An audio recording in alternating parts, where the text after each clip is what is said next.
when someone says D'Angelo, right? Like, what is the first thing that comes to mind? Like, what are the first what song comes to mind? Like, what memory comes to mind for you? Ooh, made me tear up already, man. When I hear D'Angelo, the first thing I think is funk. Mm. That's the first thing I think. Funk and soul, like if they could be one word, which is really black, you know what I'm saying? Mm. That would be what I feel, envision, and see. I also see him with. I see an image of him and Quest, like real, real small bands, trio, him, Quest, and like Pino Palladino, just Mm. expressing themselves, man. But mostly like black music, like he said he wanted to be referred as. Yeah, yeah. I was just watching that interview where he said that recently. Yeah, man. Like I was trying to, it's human nature to compare. So whenever we think of any artist, like you try to think of what artists that came before them. Yeah, Like who are spot. they? Like a mix of, right? Yeah, yeah. And so the three that come to mind for me, Mm. and then you let me know if there's overlap for you or if they're different. But the three artists that come to mind when I think of D'Angelo, I'm wearing purple today, so obviously Prince comes to mind. But Yeah. then it's also Marvin Gaye, and then the last one's Sly, right? Like Last song. Yeah, yeah, yeah, Sly Stone for sure. It's like it's like D'Angelo he could give you funk, yeah, right? He could give you he could give you funk like Sly. He could give you R&B/soul like Marvin, whether it was like the love songs yeah, or it was like something that was like socially aware. But then like Prince, because Prince could do all those things yeah, too, yeah, but it felt different, you know what I mean, coming from like Marvin or somebody like a D'Angelo. But like a Prince, he give you like those ballads and stuff like that, hit the falsetto and you know what I mean, yeah, the yeah. crazy layers of vocals and stuff, dope arrangements and stuff. Without sacrificing the quality of his vocal, when he goes falsetto, it's the same Yo, quality. yo, Go ahead. speaking facts, man. Yeah. So I just wanted to know, like, are those the artists that come to mind for you, or who else comes to mind when you think of who came before him? Because I feel like for my generation, that's what Yeah, I feel like he was like a part of that lineage, of course, right? honestly, yeah, I agree. Those would probably the three. He would probably agree with those three. I mean, I don't want to speak on half of him, but just for me being such a I don't know. He always spoke about those three. So, and he had a really spiritual relationship with Marvin, personally, because he felt like he had similar family situations, and he would basically talk about how he felt he was like almost haunted by this dude sometimes. Like literally, Mm, he felt like Marvin would like come into his room and tell him stuff. So wow. that's so you saying that is very symbolic. But yeah, Marvin also too. For people who don't know, Marvin was the first in the mainstream of all music, especially black music, to actually stack his vocals by himself and put them on the song. So before that, we had like the Pips and like that. You know what I mean? Gladys Knight. We used to have like Ray Charles would have the people in the back, but like Marvin basically almost accidentally put himself in a position to innovate that the way of vocal Mm, stacking. And D'Angelo, obviously, Prince did that. A lot of people did after that, but yeah, yeah. that connects. I will only add these names to that, but the three are still the main ones, but like some sub ones under. I would say sub. That's funny. I would Hmm. say Hey. Al Green a little bit Oh yeah, yeah, yeah. from a vocal and like that little, I don't know how to do it, but that voice thing he does. Yeah, yeah, Al Green. I think he would kill an Al Green cover, man. I'm Yeah. telling Oh yeah, man. We're gonna speak about D'Angelo and covers in a second too, you. Yeah, bro. yeah, yeah. Al Green, from a from a vision. You know how you have like LeBron is like they talk about his field of vision on the court, like not just his Mm, physicality or like the scoring, but how what he sees. I think right. in terms of what he saw and the capability of the rhythm and everything, I'm gonna put Dilla in there as a back Yeah, as a yeah. yeah, I'm gonna put him in there just as a backbone type thing from the just the overall soundscape. Right. And then I would add a little bit of Isley Mm, from a texture standpoint. yeah, You yeah. I know, can see that. yeah. Yeah, So that's all I think that's it for me. man. You had it. Yeah, man. Nah, for sure, for sure. I think yeah, nah, I think you nailed it, man. And I would say to anybody listening, because I know that I'm blessed to have the fan base that I have, and the people who've supported us over the years and stuff. But what I love about talking with them is that we don't necessarily all have the same music taste. Like, obviously my music kind of brings the folks together, but like when they share their recommendations of what they're listening to, like it's very diverse. And so I love conversations like this because I just don't automatically assume that all of them know these artists, right? Yeah. So I highly recommend, number one, if you're watching this right now, if you've never listened to D'Angelo or maybe heard him but didn't realize you heard him, definitely check out his music. And then like all of these people were listening, man. Sly and the Family Stone, Marvin Gaye, Prince. Oh my God, like bro, to this day, greatest concert I ever went to. Prince at Madison Square Garden with Shaka Khan and Graham Central Station, and then Prince had Dougie Fresh as his hype man. They literally did Lottie Dottie, bro. Like, bro, with Prince up there, Prince rapped every lyric, every Slick Rick lyric he rapped while Dougie was beatboxing. You know what I mean? He performed Beautiful Ones, Insatiable, like all at the piano, bro. Oh no, come on, Insatiable, bro. Oh man, yeah. So the red button. yeah. Hey, so here another quick question for you. Yeah. I'll say mine, and then I would love to know your favorite D'Angelo live performance. Mine is, I wouldn't say it's his best, right? But it holds a special place because it connects my other favorite artist, which is Prince. But when he did Sometimes It Snows in April on SNL, paying tribute to Prince. And he also that night he did Really Love. Really Love is a amazing song. Man. Same night. Whenever I think of that live version, I think of the light skinned chick who was doing backup and the Spanish part in the beginning, doing her little weird little snap move. Listen, yeah, she helped write some of the songs on Black Messiah, just to give her some credit. Yeah. Oh man, do you know her name off top? I forget her name off top. Oh man, it's been a while since he dropped, so I haven't thought about it. But she's, I'm gonna look at her right now. We're not gonna do that. Yeah, I'm gonna look at her right now. Yeah, for sure. Please, let's make sure we give her. Yeah, she her flowers for sure. Some of these. Yeah, I gotta look that cover up, Steph. But once AJ gives the name, he's gonna share who which live performance by D'Angelo was his favorite, and then after that, we're gonna talk about D'Angelo and his covers. Oh, you can't even see it probably. Kendra Foster. She's too light skinned for the Kendra Foster. Shit. Washed out. Them light skin struggles. You know what I mean? Yeah. Kendra Foster. Yeah, she was, when I give my answer, I'm gonna include some stuff about her. Yeah, for sure. So your favorite live performance of D'Angelo. Okay. Or by D'Angelo. So I am biased in that when I was 17 years old, the day I graduated high school, like the literal day I graduated high school, my great grandmother on my mom's side passed away during my graduation party.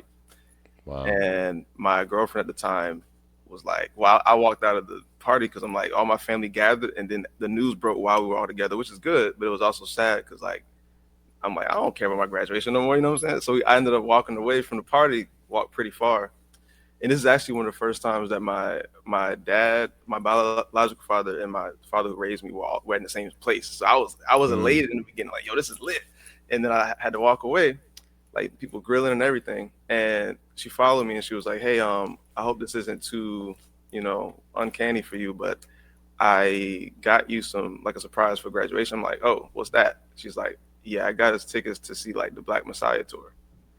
And I'm like, oh, yeah, that kind of cured where I'm at for the most part. Let's go ahead and go over there. Wow. So that happened, and she told me she had chose between Snarky Puppy tickets and D'Angelo tickets, and she thought what would AJ want, and she got the D'Angelo tickets. I'm like, that's it. So we ended up seeing Black Messiah tour at the Norva in Norfolk, Virginia, in 2015. I forget, it was in June of 2015. And I was in the very front. It's a standing, venue. So I was sitting in the very front. And the cool part about this is when D'Angelo, he was a little late, but it's fine. They were playing all Dilla beats the entire time we were waiting. Like, come on, bro. If you know me, come on. Yeah. They play. I'm talking stuff from the earlier 2000s to from the 90s, underground, the street stuff he was doing. they was just playing all kinds of different tracks. Like, That's crazy. yeah, and they would weave it in with Donuts, and then go back to Welcome to Detroit, and then go back to Slum, and then go back to like Rough Draft. And I'm like, yo, and it was only me and one other guy that I knew all the beats. And I remember this white lady came out. She's like, wow, these guys are like really excited about these instrumentals. I'm like, listen, yes.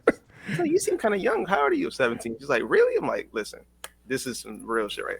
When you know. Yeah, for real. So then he comes out and comes out with the Really Love, you know, like the Kendra Foster comes out, and she's the one actually speaking Spanish. I don't know if she's speaking Spanish on the record version, but I think it's someone else. I feel like I watched a documentary or a short mini doc about that song. I feel like it's someone else, but you may be right. Yeah, yo. Yeah. She ended up like coming out and doing that, and then I saw Isaiah Sharkley. I think it's Sharky or Sharkley. But this dude, he's the guy that replaced Spanky Alford in D'Angelo's band. Spanky Alford played on For Moms on the Tribe album. You know that? Wow, yeah. When that guitar. Yeah. So he was the guy that recorded on Voodoo and Black Messiah, but then he passed it like before it happened. Wow. So basically Isaiah Sharkey came and replaced him and killed it. So I'm seeing that. Didn't get to see Pino Palladino himself, the bassist from Voodoo and Black Messiah, but his son came and replaced him, yo, on some like Ren type stuff, yo. Like for real. Tall, like skinny white, just like Pino, had the same like, hitting the licks in the pocket, everything. You would think it was just Pino. Wow. And then and Questlove wasn't there, but Chris Dave, which is Chris Dave. Come on. Like Chris Dave was playing drums. He had this big ass cymbal. Can I curse a little bit? Yeah, go ahead. Had this spiral cymbal. I'd never seen a cymbal that spiraled from the sky.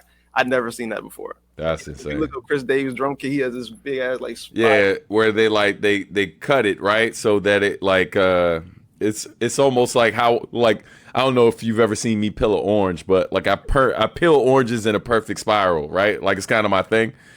Yeah, I've never seen it. Yeah, it's yo, bro, like to the point that when I worked at like summer youth programs, if there's a kid who can't peel an orange, I peel one orange for one kid. Everybody like, yo, how'd you do that? And the next thing you know, here come 5 kids. Like, but you were saying, go ahead. I'm sorry. Hey, craftsman. No yeah.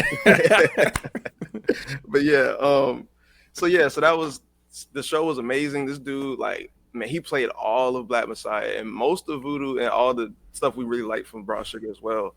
And bro, to this day I've seen like at least 100 concerts, something like that. And this dude still my number one. I actually have text messages from the day before he passed of me telling friends of mine, yeah, I just went to the Freddie Gibbs show. It was amazing. Yeah, I went to these shows. I went to the No Worries show. These were all great. My top one is still D'Angelo. This is before he passed this week. Yeah. And it's because the energy was there. It's my favorite music from my favorite artists. And this dude did like 6 encores. That's crazy. I'm talking like normally, you know, they walk out, they come back, do like one more. They might leave and do a second one if they feeling themselves. This dude, he did about 6 of them. Wow. And the final song, if I'm not mistaken, was the untitled "How Does It Feel" with just him and the grand piano. That was the final song. Woo. And he had all of us singing, singing the chorus with him. And the crazy part is he did Another Life, which is we'll talk about that later. He did Another Life, came to the crowd, bro. And I have video evidence, but you can't see that it's me. But he comes down and daps everybody in the front up. Right. And then he walks back to the stage. I'm like, damn, I miss my dap. Like, I don't want to be thirsty and be like, come back. But like, I kind of want to dap. D'Angelo, please. Like, bro, he sees us and he's like, he comes back and gives the rest of us that. I'm like, oh my! I told the girl at the time, I was like, look, I said, I think I got some superpowers now. You better watch out. Right. So, in conclusion, that's my favorite show. Oh, last thing I'll say about the show. Yeah. I've seen a lot of bands. They do a lot of improv stuff.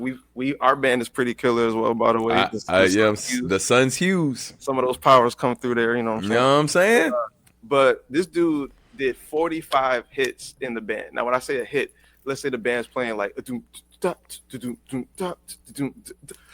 2, 3, kind of like Get On Up from James Brown. He did that 45 times, bro. Wow. He literally would tell us the number and then he would do it. He'd be like, all right, y'all, we're gonna go for 20. And like he would count. And then he came back.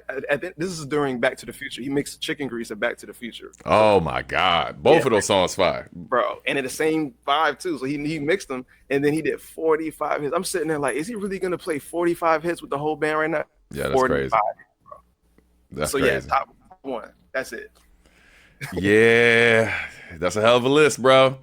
All right, so man, listen. So thank you for sharing that. So man, I got a couple.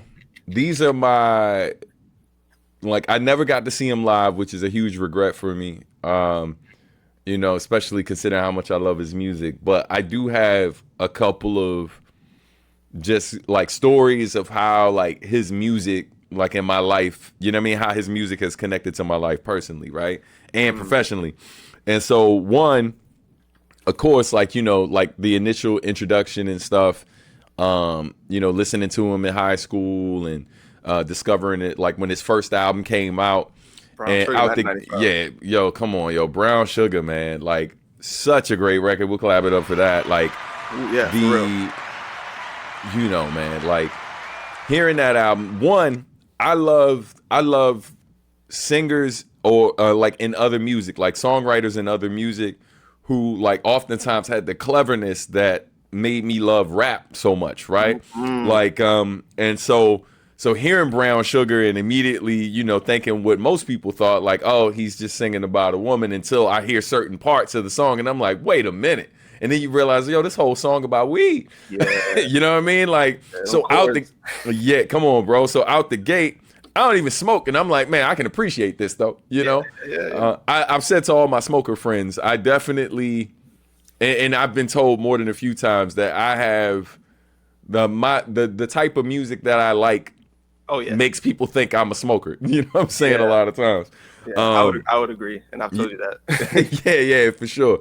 So just my early introduction to him, of course, I was impressed. I love that first album. So many great um, songs on that first album. But one of the things I learned about him early, man, was when he does a cover, D'Angelo, I feel like does covers maybe better than most people I've ever heard, bro. Because he's done a lot of covers. And I don't think people realize how many covers he's done. Yeah, yeah. But when you look at how many covers that he's done and released and how dope the shit is, man, like especially when you've gone and heard other people's covers of different songs and it's like almost never as good or better than the original. And Yeah. he's one of those dudes that, man, it's usually as good and occasionally better Okay, than the original. most cases. Yo, and it's not a lot of artists that can say that, man.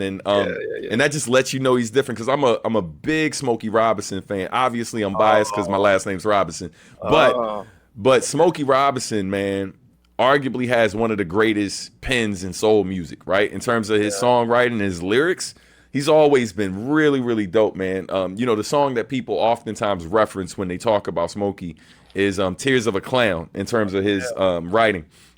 But also, man, like Cruising's a great song. yeah, So when I see Cruising listed in the track, when I see the track list and I see Cruising, I'm like, I'm young, but I already know immediately I go to Smokey, like, oh man, he about to do a cover of Smokey. I don't know, bruh. I don't know. Hey, bro, I barely go back and listen to Smokey's version. And I love Smokey, fam. likewise. Yo, I love Smokey Robinson, but that is one of the greatest cover songs ever. Steph, shout out to Steph because she was listing them in the comments as well, man. In the chat as well. She was listening to some of the joints. She said that his cover of "Can't Hide Love" is Yeah, ridiculous as well. that's an underrated one. People don't even know about that one. Yeah, like I didn't know. So like now, as soon as we get off, that's the first thing I'm gonna be looking for.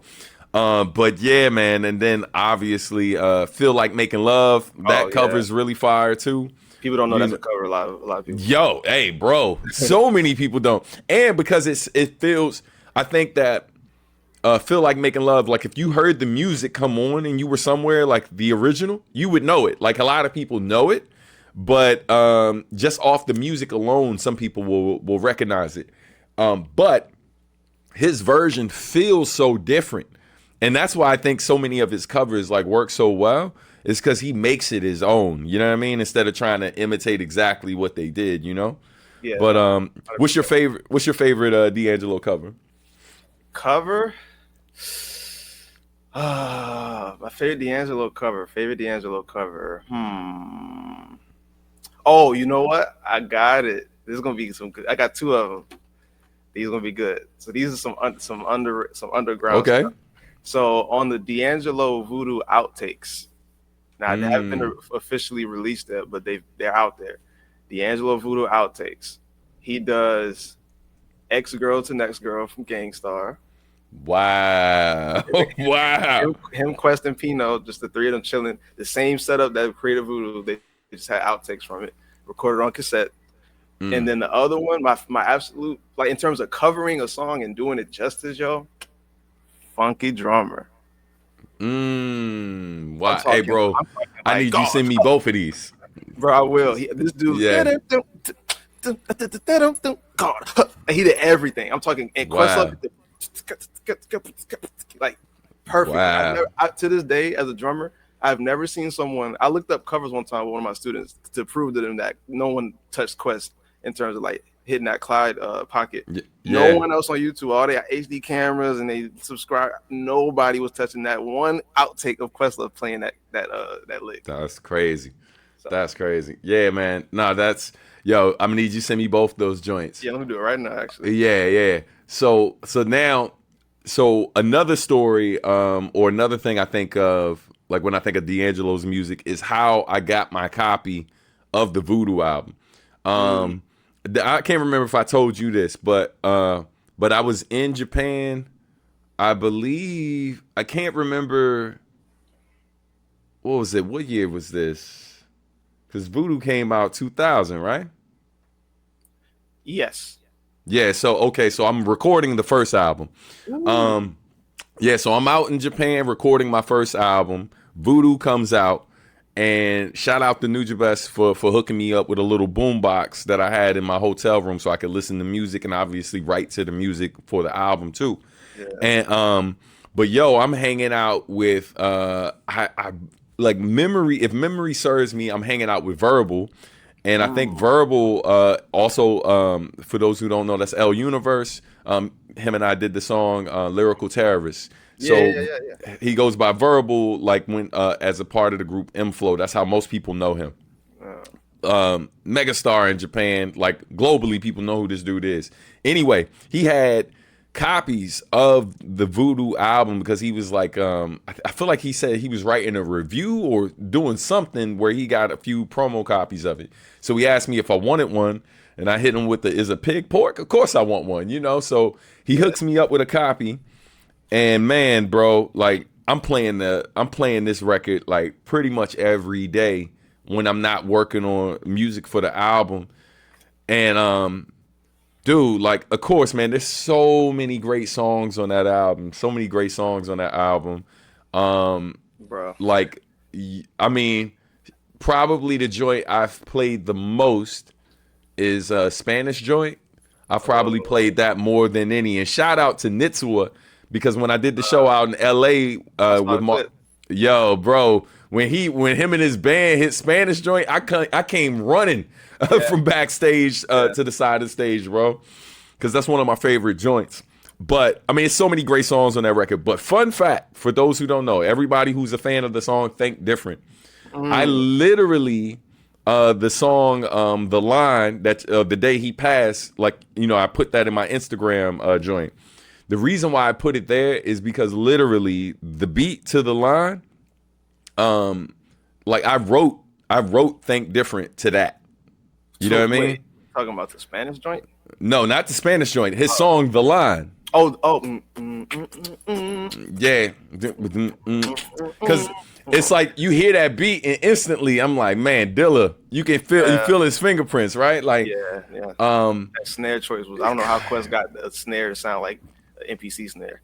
Yo, yeah. Hey, peace, Steph. Good seeing you here. Also, shout out to my sister Stacy. Shout out to the missus. Shout out to everyone watching. But yeah, man, that particular joint initially was one of my favorites, but it was more so because like, we're at this time where like we're really hearing Dilla's influence like in like soul music and modern soul, neo soul music, right? Real time. Yeah, in real time. And so hearing that joint on the same album that has a Premier produced track on it, on the same album that has Red and Meth, two of my favorite rappers on it, like, but then like this whole record like is clearly hip hop influence, but undoubtedly like soul music. You know what I mean? And it was, yeah, bro. It's like gumbo. Like it was just a little bit of everything, but it's such a great record. But for those who don't know, if that album doesn't come out, right, you probably would have never got Think Different. I did not write Think Different to Nujabes' track. I wrote it to the line. I didn't even write it until I was done working on the first album in Japan, and then I went home, and then like within a couple months of being home, I literally had that beat on loop. I like ran it in my computer, looped it up, and then wrote Think Different to that. And then Nujabes sent me some beats, and I'm like, yo, this works to that. You know what I mean? Mr. Robinson, I have an idea.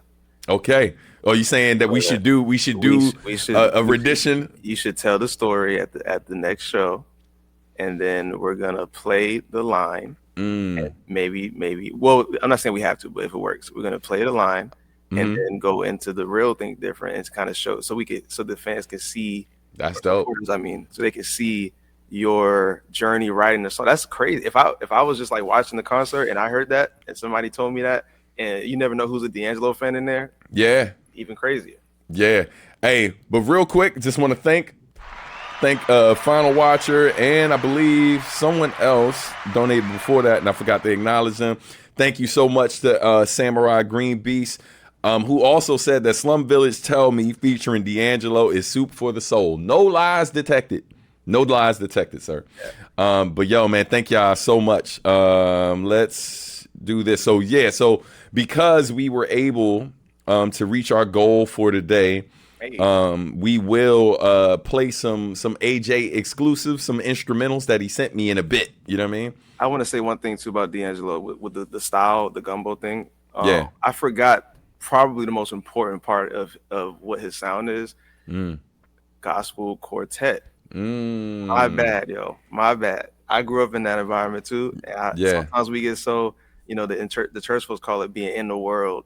That's what they call other genres of music, the world. but yeah, quartet is the first core of what he was doing. Just so y'all know. Yeah. Man.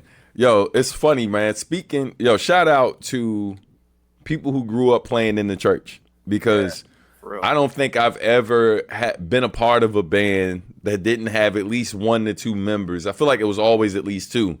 Who played in the church too, man. That's why whenever we rehearse, it's always late Sunday, because I know we ain't practicing on a Sunday morning ever. You know what I mean? Somebody gonna be missing. We got about 3 of them this time. Yeah, for sure, for sure, man. Which, like, you bringing up the gospel quartet thing makes me think of this is D'Angelo adjacent, but not a D'Angelo story. But recently, on the Instagram account, I Still Love Her. She shared the video of Faith Evans talking about how she used to date Redman, because Redman. She dated Redman in 9th grade because his sister, Roz Noble, is best friend. Shout out to Roz, man. Roz was super dope. She could rap really well too. But yeah, she was saying that she used to date Redman in 9th grade, and at that time, he actually was the drummer at church. He drummed for us. Did not know that, bro. I knew that about Busta, but I didn't know that about Redman. Yeah, and what's crazy too, man, is if you ever listen to Red play around with singing on his tracks, you can hear it, bro. You can hear it.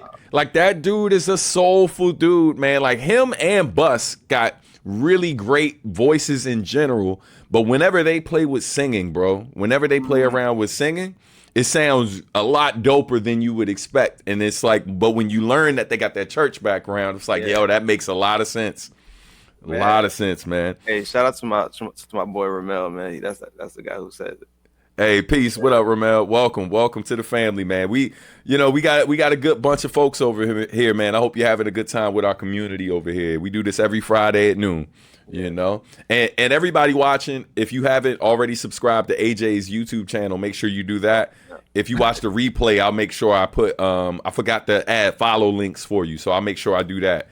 And I can add you as, YouTube also allows us to do collaboration videos now Really? too. Like post stream? Yeah, Oh, post stream. So I can add this so yeah. this way it shows up in your collaborator section, That'd be So cool. we'll do Always, that after. fans But always looking out, y'all. man, listen, listen, if we don't take care of family, who will? You know what I mean? What was the other so my last D'Angelo story, and then I'm gonna get to this playlist that I started putting together. You know what I mean? We're gonna put that up on the screen and talk about some of those. So when Rochelle and I got married, right? For anybody who's ever heard the story of our wedding was one for the ages, and this is pre-camera phones, Yeah. and like we had one family member who tried to film a little bit of it, but he was a child. They gave the child the video camera. Yeah, there was nothing keepable in that footage. But anyway, the song. So for those who don't know the story of the wedding, Kool Herc, like hip hop pioneer, father of hip hop. Kool Herc was literally the DJ at my wedding, right? Like, really father hip hop. Just for those who don't know. Like, yeah. That ain't for the passive hip hop fan. If you know like the history of hip hop, yeah, Kool Herc's considered like the father of hip hop. So and so anyway, like we gave him, of course, like certain joints we wanted to hear and all of that. But literally, the song that my wife and I danced to when we got married is "Nothing Even Matters." You know what I mean? By D'Angelo and Lauryn Hill on Lauryn Hill's "Miseducation" of Lauryn Hill album. And like we were playing that record this morning, man. Like, yeah, man, dude, just so much good music that brother like was responsible for. Or participated in, bro. Like what song of his like maybe holds like the best memory for you? what song holds the best memory for me? Mm-hmm. Is that so? That feels like an adjacent question to my favorite song. Okay. But memory is very specific. You answer yours first if you have one, and let me think of that because I got so many memories. Yeah, I already did by leading it up with a story. Oh, okay. I thought my yeah. bad. Okay. For me, if I had to choose one, I would say "Another Life." Woo. Yo, that song, son. Yeah, I would say between that and "The Roots," and as a like another one, I would put "Extended On." But I'm gonna stick with "The Root" and "Another Life" as my two favorites in general. From him. And you know what? Memory. You know what? Let's go Memory. Okay. My mom. Shout out to my mother. My mom. So us being Virginian, church folks from the South, we love D'Angelo. And when I was a kid, I've always wanted to tell the story. Now I have a reason to. We would, sometimes we were riding around with one of your parents or whatever. There's always like a moment where you get to the destination and the song is turning off, or you have to turn the song off in the middle of a bridge or something. Mm-hmm. So normally we will just leave, we'll sing the rest of it, or we just like stop the car and go inside. We had this little inside thing between us where if Lady played, no matter where we were, we could have been to something. We could have been to court. I don't care. Not that we had to go to court, but anywhere we had to go, right? Just hyperbole. But had to go somewhere, right? We would always play the entire of Lady. This is the entirety of Lady. Now the album version or the radio version? Because the album version almost 6 minutes long. Yeah. If I had my phone on, we would do it that way. But growing up, I didn't have like that kind of thing, and we didn't have the CD for it. Okay. She had the CDs for like Usher and other people. But when Lady played on the radio version, we would always because most of the time we would park when the piano solo would happen. Before it comes back and does the final chorus, we would always sit and play the whole song. So that's one story for me. That's crazy. Yo, so I got a story to piggyback off that. So Lady, the extended version, I feel like I mentioned this to you recently. Yeah. But like the extended version of that, I actually wrote like a verse like over the piano solo, like where it starts with the bass, because so Raphael Sadiq, doom doom doom doom doom doom, right? When that starts, like I had this whole verse over that, and I remember doing that because before that, I remember playing songs I was working on for people, and some people liking what I was doing. But I remember when I did that, that was the first time. Obviously, Ladies, a huge song, but also I just remember that was the first time everybody I played the thing for, everybody was like, "Yo, that's hard," or "That's dope," or whatever version of that. I need to hear that. Yeah, bro, I wish I still had it. I'm Oh, pretty you don't sure. have a verse? Nah, like I may, if I keep looking through old rhymes, because I don't know if I told you this, I recently found Another book? yeah, I recently found the original verse that I wrote for Ordinary Joe, like the remix that I was trying to get Nujabes to do, but he was like, "Nah, you're rapping over my solo." I'm like, "I'm sorry, bro." Yeah. But yeah, I recently found that rhyme in that old rhyme book. So that rhyme book's over 20 years old, but I found some that are from like the late 90s. But this would have to be like mid 90s, and I don't know if I got any of my rhyme books from that far back. Hey, But music lore for y'all for Stan real quick. This dude's favorite track from Modal Soul and his favorite track from Voodoo both have a similar spirit to them. Just I don't know if you thought about that yet. Those songs both have that kind of like upper tempo with the extra like percussive drums in there. Like you have a taste. That's what I'm trying to know, that your man's is out here being diverse with it. Oh yeah, man. I like, for those who don't know, like I love to dance, right? Like I don't dance as much as I used to, but before I wanted to rap, like I wanted to dance. And I mean, when I say I wanted to dance, like I had a reputation in my neighborhood for being like one of the best dancers in my neighborhood. And like I literally like got injured before a girl's party. And she saw me and she was like, "Yo, so you're not gonna be able to come to my party?" She's instantly thinking about me dancing at her party when she sees me, and knows that because I'm injured, I can't dance at her party. And like, and I was a part of like, it was me and this other dude. Like we come up with dance routines and all of that, and was trying to compete. And like, yo, yeah, that was a whole thing. So yeah, so for me, like though the reason why I love those songs, you know, I love songs that are around that tempo, especially when it's like layered and has changes and goes different places. Yeah. Because house music, just like hip hop, it makes you move. It's a force, right? But they have a tendency to both just kind of, they find the groove, they find that pocket, and they lock in and stay there. Yeah. But when you find those joints that do that, and then they take you different places, the lyrics change up, or like it's more thought out. I'm not saying there's no thought that goes into the other songs I'm talking about. It's just like, you know what I mean in terms of arrangement. It feels bigger. It feels like a moment in time. And yeah, so I love tracks like that. That's why it was so exciting hearing Nujabes play around with that.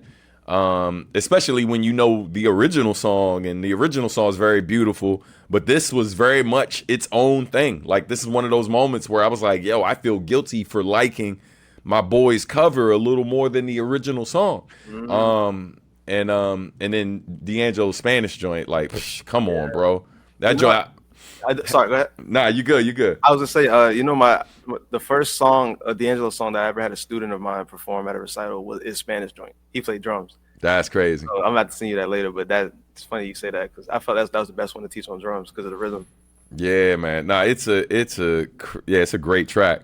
So, yo, what I'm gonna do real quick is I'm gonna switch the screen up real quick, and I'm gonna put this playlist up here that I started crafting, because two tracks in particular that are on here. Well, no. One track in particular I'm gonna speak on, but there's one that I want to put on here, but it's not available on Spotify, so I can't. But hold on, let's load this up, man.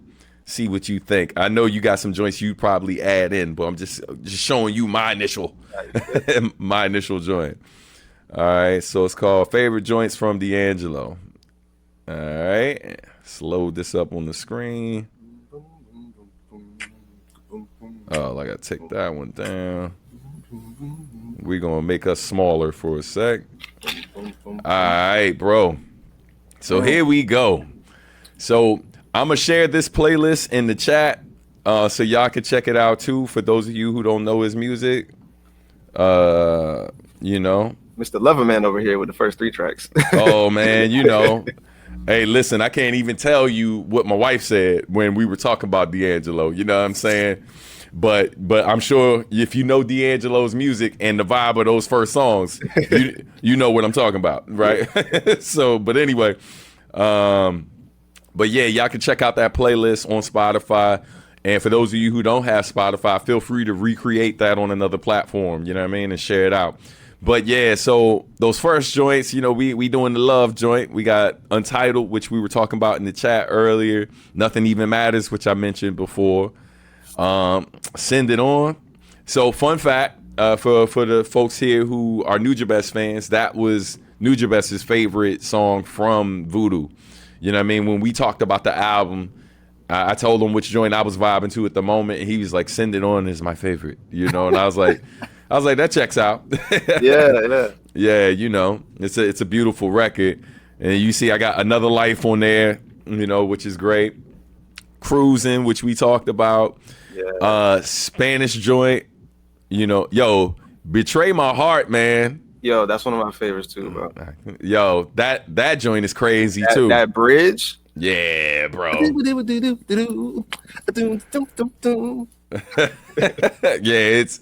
it's a fire track, man. It's a fire track. Fun fact about Betray My Heart. Yes. That song is presented as a love song to a person. But he's actually singing about Yahshua Christ, basically. That song is about, you know, for his view, like Christ telling his people, I will never betray my heart for y'all. So that's I would just say, I don't know if y'all don't know that part. And it's important to remember that the album's called Black Messiah. You know what I mean? So that you know, it's dope. It's dope. And so another joint, we got All Right, another great like old school D'Angelo joint. Yeah. I Found My Smile Again, radio edit, dope track. Yeah, man. I got a video of this dude. I think it's in China, dance to the song. You gotta look at my story. Yeah. Yeah, that's a good track. Check it out. I gotta check it out. And then we got, of course, got The Root up in there, another great joint. Yeah. So yeah, we got to get some Dilla in there. So far to go. Dilla, him, and Common. My favorite pianos or keyboard solo, the piano of all time. For y'all who like my music that are in here, listen. I'm thinking of like just learning that and just to learn it. I never wanted to learn it because I didn't want to touch that, but like that solo. Yeah. Favorite. People don't realize how fire he is at each instrument he plays. It's not like he's just D'Angelo, the singer that can play. Each thing he's at, he can like match or top a lot of the top people of those instruments as well, individually. Yeah. So. That's part of what I loved about Prince so much as well, man, which made it easy to love D'Angelo because same thing, bro. Like Prince got probably one of the greatest like guitar solos all time at the live joint where it was like was it the show where people guitar that classic rock joint. Yeah. So he was up there performing with them and then does this solo that is like one for the ages, bro. It's where they was kind of shitting on him about they didn't give him like a certain top. He didn't get put on the top guitars all time list, and he was like kind of feeling petty about it. So he went up and played better than everybody that got on the. Absolutely, yeah, absolutely. Hey, yo, clap it up real quick. We spoke Nitsuwa up. I literally was just shouting you out, bro. Good to see you up in here, man. Yeah, what's up, Nitsuwa? Also, shout out Too High too. We're from the same place. He's a producer doing a lot of big things in the hometowns. Shout out to you, bro. Man, peace to Too High as well, man. Welcome. Stances, man. Hey, Rodrigo, man. Thank you for the love, family. I'm gonna add just master the ceremony to the end of that to make me feel more comfortable. But going back to the list, man. Yeah, Me and Those Dreamy Eyes of Mine, of course, a great record. Did you hear that Dilla remix of that? Come on, bro. Stop playing with me. Bro, yo, Shoes told me. Stop playing with me, bro. DJ House Shoes actually pressed that release first on. I don't even think it was like a label at the time. He pressed it on a green vinyl, and yo, Dilla killed that joint. Yeah. I don't know if that version is on streaming. It's not on streaming. It's only on SoundCloud and YouTube. Yeah. It's a damn shame. Of course, Really Love is an amazing track. Yeah. You know, I already told you my feelings about the line. Yeah. Jones in My Bones is another dope joint. This right here, though, man, Unshaken. How many of y'all know about Unshaken? The gamers. The gamers should know about Unshaken. You know what I mean? So for those who don't know, what's it? Red Dead Redemption 2? Yeah. So like that song's from the game. Shout out to Rockstar Games who recently gave Dilla a rest in peace shout out, and also IGN as well was shouting him out because of his contribution to that joint, man. Y'all know how that song came. Do you know how that song came about? I don't tell the story. That's why you here. I'm gonna keep it brief. Try to, but basically, the dude, he was actually a fan of the series before. They didn't ask him to do a song. This dude was playing the game so much, he went to the headquarters where the game was being created, and he played Crazy an early version of Red Redemption 2, and he liked it so much he stayed there for hours and almost beat the whole game, and asked them if he could make a song for the game. That's crazy. So he was a real nerd, man. Yeah, man, Hires fire too. We definitely getting there. I believe it's on the list too. Yeah, man. But yeah, Back to the Future Part 1 on Black Messiah. Love that joint. Shout out to when like him and Raphael Sadiq did Be Here. Oh yeah. That video is fire. Yeah, it is, man. Of course, Lady, one of his biggest records and stuff. Then man, he put two of my favorite rappers on the same track, and I just had the single Thug Tier, you know what I mean, left and right. That's a classic joint. Then this one here, man, Till It's Done, Tutu. That one. Woo. Oh, that's in my top 3 from Black Messiah. Yeah, bro, it's definitely one of my favorites on there. The outro, those chord changes for the music heads, like the instrumental heads, though, bro. At the end, every single measure had a different chord for the entire fade out. That's crazy. Yeah, man.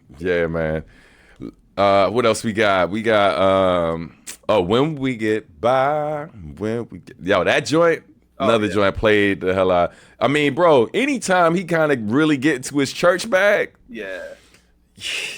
bro. One More Again, love that joint. One of the best breakup songs ever. Man, come on, bro.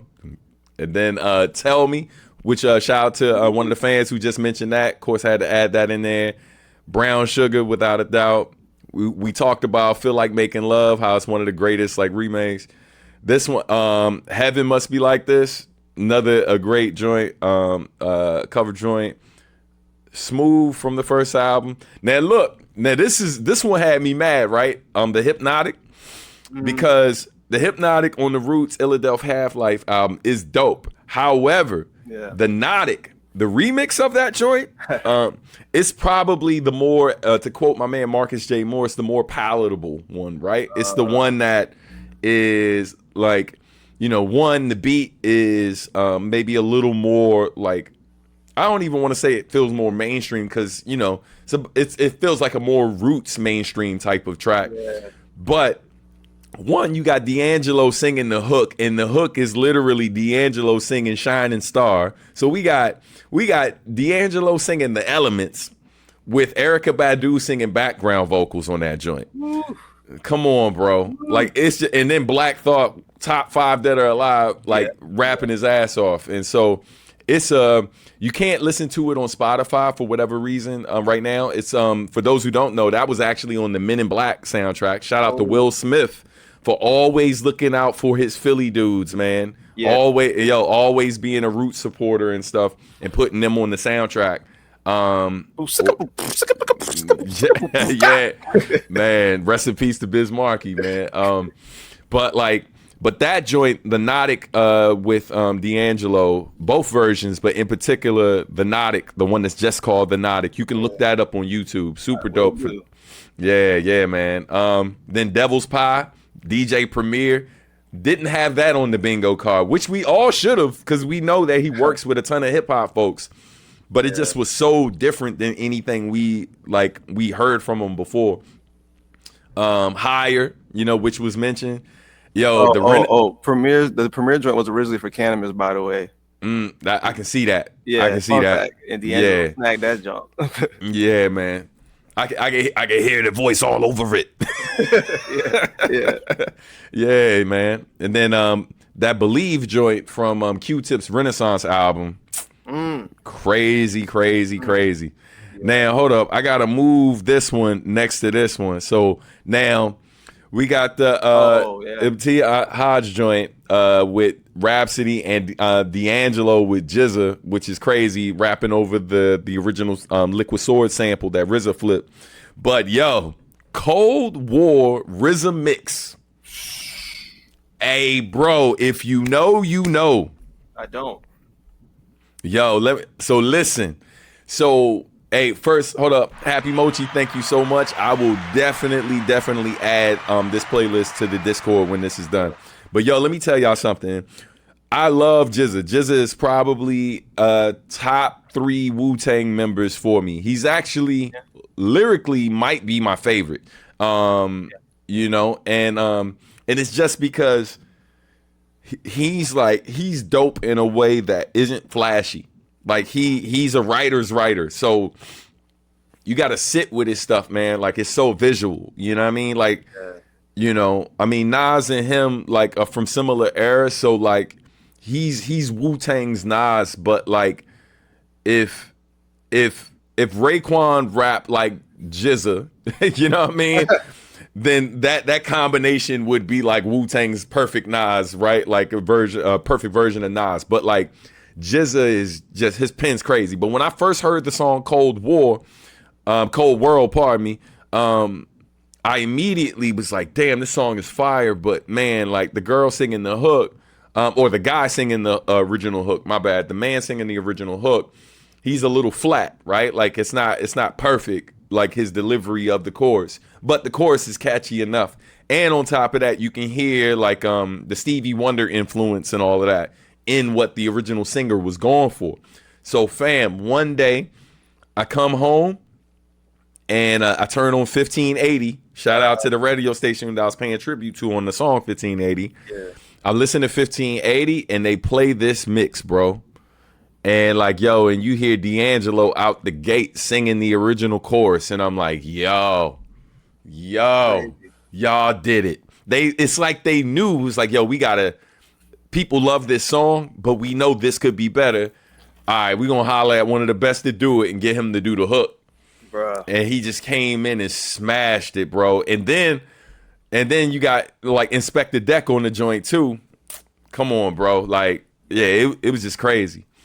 Of course, you got to add shit damn motherfucker to the joint, you know, just to shock a few folk.